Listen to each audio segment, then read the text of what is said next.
घेरा आ जाएगा। ठीक है, ध्यान दो, सब्जेक्टिव क्वेश्चन है। 22 सेंटीमीटर करने वाले एक ठोस घन को पिघलाकर एक 7 सेंटीमीटर लंबा वृत्ताकार बेलन बनाया जाता है, तो बेलन की त्रिज्या ज्ञात करना है। देखो क्या क्या चीज में है, घन है, बेलन है और त्रिज्या ज्ञात करना है। ठीक है, मुझे इस पे फोकस करना है क्या क्या चीज है। तो पहले क्या है, घन है, तो हम घन बना लेते हैं।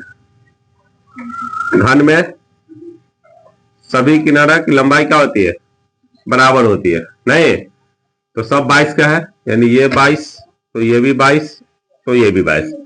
इसको पिघला दिया, क्या कर दिया, पिघला दिया। आप पिघलाए क्या बना दिया, बेलन। क्या बना दिया, बेलन। ठीक है, जिसमें बेलन का जो लंबाई है यानी उसको ऊंचाई बोलते हैं, वो हो गया 7 सेंटीमीटर, तो ऊंचाई यहां डालेंगे 7 सेंटीमीटर। और ये त्रिज्या कहलाता है, जो कि मेरे पास नहीं है, वाट मान लेंगे इसको। क्या मान लेंगे, वाट। यही निकालना है मुझे। चलिए यहां से हम हल स्टार्ट करते हैं। तो घन को पिघला के क्या बनाया, बेलन बनाया, तो दोनों का जो मतलब क्या बोलते हैं, वजन होगा एक तरह से, तो बराबर होगा। क्या होगा, बराबर होगा। तो घन को पिघला के बेलन बनाया, यानी घन के बराबर बेलन, बेलन के बराबर घन। ठीक है, ऐसे कर सकते हैं। क्या लिख सकते हैं हम, बेलन का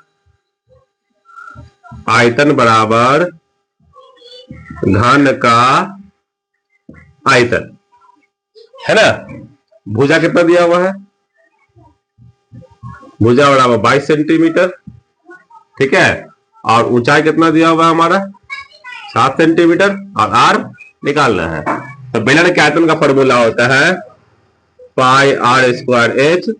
ठीक है, घन के आयतन का फॉर्मूला होता है ए क्यू, है ना जी, ए क्यू होता है।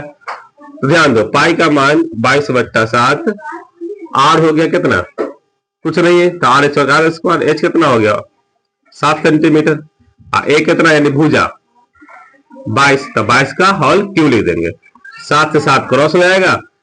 ठीक है, तो आर स्क्वायर बराबर क्या हो जाएगा, 22 क्या बार लिखा हुआ 3 बार, तो 3 बार हम 22 ही लिख दिए। अब बट्टा में ये वाला 22 नीचे आ जाएगा, है ना, तो 22 से 22 क्रॉस हो जाएगा।